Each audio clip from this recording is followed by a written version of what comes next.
Septembre 2001, je suis à Saint-Cyr, mais devant ma télé. Quel sera mon avenir? Toutes mes projections sont empreintes des gloires du passé. Aurais-je le courage de ceux de Dien Bien Phu? Aurais-je le courage de monter à l'assaut du pont de Verbania? Aurais-je le panache de Cyrano? Je sais seulement, mais déjà, que le courage est éphémère et qu'il reste à conquérir en permanence. Je sais qu'il ne se décrète pas, et la formation que je reçois en sera le terreau. Sans m'empêcher de dormir, ces questions me maintiennent éveillé. Je vais choisir l'arme du génie. Serais-je l'un de ces héros? Mais attendez, dans le génie, existe-t-il seulement un héros? Si, me direz-vous, Vauban, l'architecte du précaré. En faisant des recherches, je tombe aussi sur Éblé, pas vraiment la réincarnation de D'Artagnan ni d'Alexandre. Pourtant, il eut un rôle décisif lors d'une bataille aux échos tristement familiers, la Bérésina. Éblé, qui a laissé son nom à l'école du génie, où je découvre les multiples spécialités de l'arme. J'arrive dans mon premier régiment. 2008. La France se redéploie dans la province de Kapisa, en Afghanistan. Je suis convoqué pour un départ sous 10 jours. Vais-je être de ces héros des opérations extérieures? De manière très terre-à-terre, je vais me constituer une belle malle de documentation technique. Une fois arrivé sur place, certes ça tire, mais je suis d'abord là pour construire. À mon tour de maîtriser l'agencement d'une base opérationnelle et la protection de la force. Sans ça, pas de sécurité, pas d'hébergement et pas d'opération dans la durée. Je suis le chef, je suis seul responsable et sans filet de secours. Je suis le chef et je ne suis pas seul. Mes mecs maîtrisent leur affaire. Les bases seront prêtes à temps et le travail de la section fera l'unanimité. Mais je n'y laisserai pas mon nom. Personne n'y laissera son nom. La moindre action héroïque reste collective. Comme ce jeune sergent à la tête de ses sapeurs, qui me supplie de le laisser partir en Afghanistan. Je suis très réticent. Son frère, militaire lui aussi, a été grièvement blessé en Côte d'Ivoire lors du bombardement d'une position française le 6 novembre 2004. Je n'ose me mettre à la place de ses parents. Toutefois, je dois le laisser partir. Qu'aurais-je fait à sa place? Je les envoie pour 6 mois à une époque où la France redécouvre une certaine âpreté dans les engagements. Je reçois peu de nouvelles d'eux, c'est plutôt de bon augure. J'apprends qu'ils essuient de nombreuses embuscades et tirs de roquettes et qu'ils neutralisent de quantité de bombes artisanales. À mi-mandat, je reçois une lettre accompagnée d'une photo. Il y décrit la rusticité de son campement, ses échanges avec les Afghans, la vie de ses hommes, les hauts et les bas. Je retiens ces quelques paroles. L'unité, c'est le groupe. Il n'existe pas de passagers clandestins. Le retour s'effectue sans cérémonie, ni fanfare, alors que le régiment est déployé au Liban.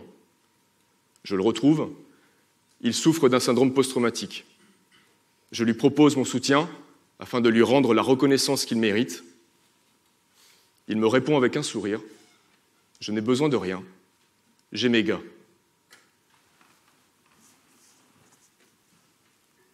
Ces hommes forment un groupe de héros. Ce ne sont pas les seuls.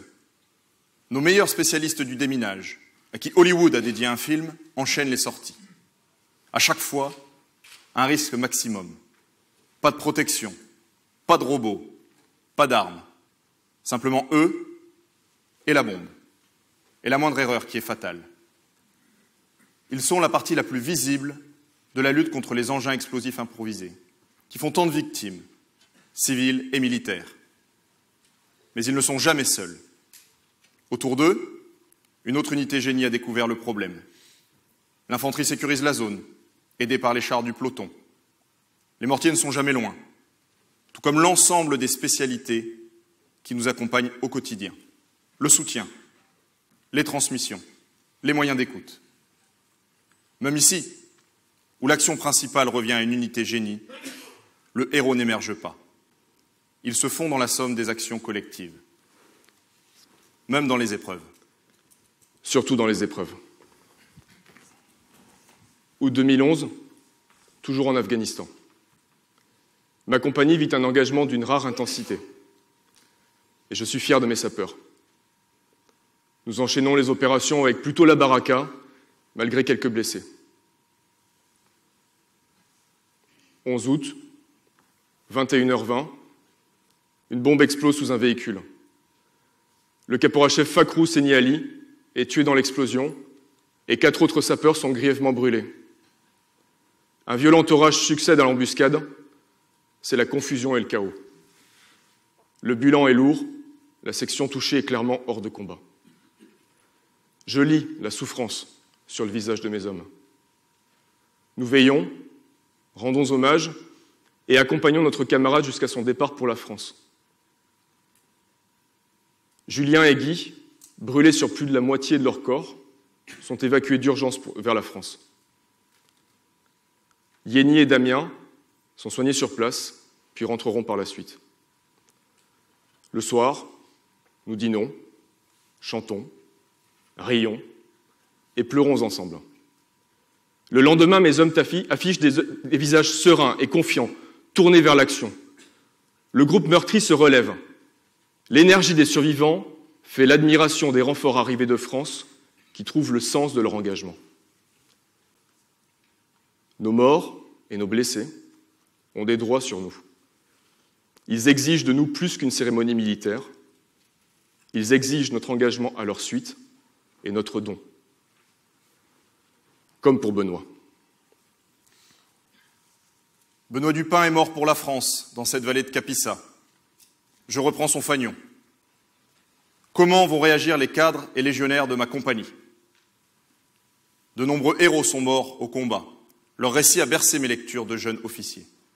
Aujourd'hui, que vais-je faire? Quels sont les héros du temps de paix qui vont émerger? Et quels sont ceux qui vont me faire faux bond? Personne n'émergera, ni ne sombrera. Par leur bienveillance fraternelle, les messages des anciens nous porteront vers l'avant. Les plus jeunes auront à cœur de se montrer dignes, les plus expérimentés de rebondir. Chacun y mettra du sien. Plusieurs réduiront leur permission. Parce que, vous comprenez mon capitaine, si on ne part pas en montagne, on n'aura pas assez de cadres formés. Et qui s'occupera des jeunes? Les premiers caporaux reviendront en bombant le torse, fiers de leur classement. Pas pour avoir un cadre de l'employé du mois, mais parce qu'il le faut, pour que la 3 reste la 3. Et moi-même, je n'ai pas eu de consigne des mains de mon prédécesseur, mais il m'a laissé tellement plus. J'ai trouvé l'ensemble des éléments qu'il me fallait. Et pour une simple raison. Les individualités se sont effacées naturellement au profit du collectif. Et chaque retour de mission réserve des surprises. Il vous suffira de dire « J'étais à la bataille d'Austerlitz » pour que l'on vous réponde « Voilà un brave ». Pas si simple pour le caporal Lauré. De retour après une mission particulièrement éprouvante en Afghanistan, mes hommes retrouvent leur famille. Héroïque au feu, je souhaite donner un coup de pouce à la carrière de Lauré. Mais au retour de ses permissions, il m'annonce qu'il veut quitter l'armée. KO debout, je réclame des explications. Son père considère absurde son engagement en Afghanistan. Hors de moi, encore meurtri par nos morts et nos blessés, qui ont tout donné, je ne peux me résoudre à accepter cette décision. Et quand bien même, les paroles de Cyrano résonnent. C'est inutile, je le sais. On ne se bat pas dans l'espoir du succès. C'est bien plus beau lorsque c'est inutile. Et il déserte le lendemain. Je les ai maudits, lui et son père.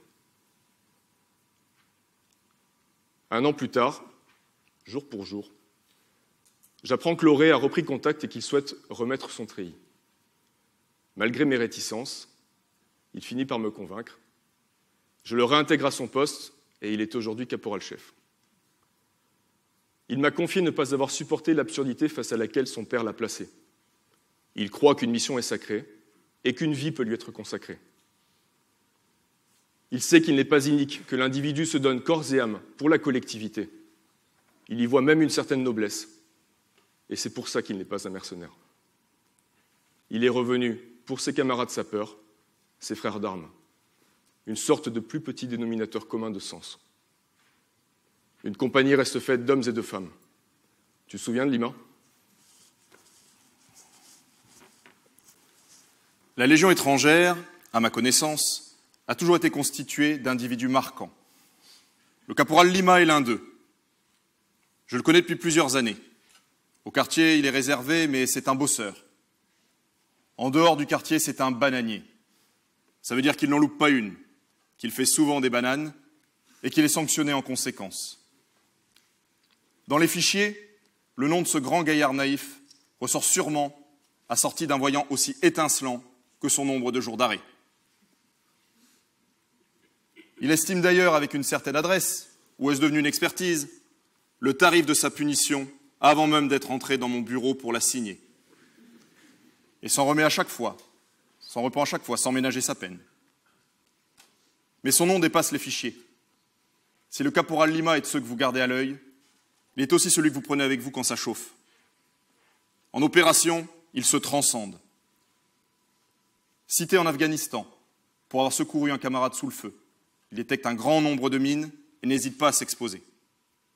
En Guyane, il demande à être bûcheron et se retrouve chargé de porter la lourde tronçonneuse lors d'interminables patrouilles dans la forêt amazonienne.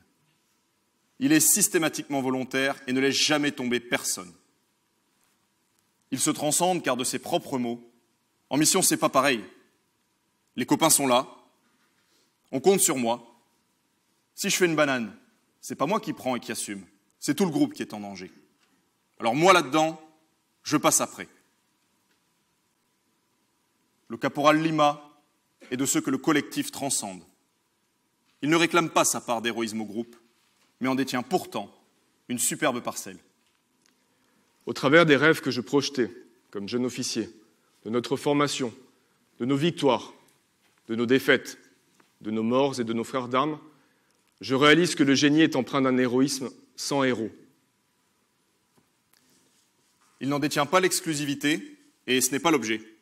Mais grâce à cette expérience, je sais aujourd'hui que le collectif transcende la somme des actions individuelles.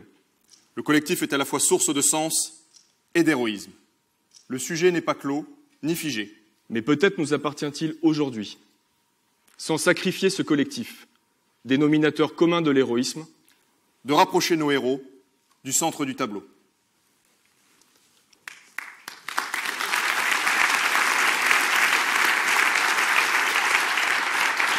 Merci, messieurs. Merci à vous. Merci à vous.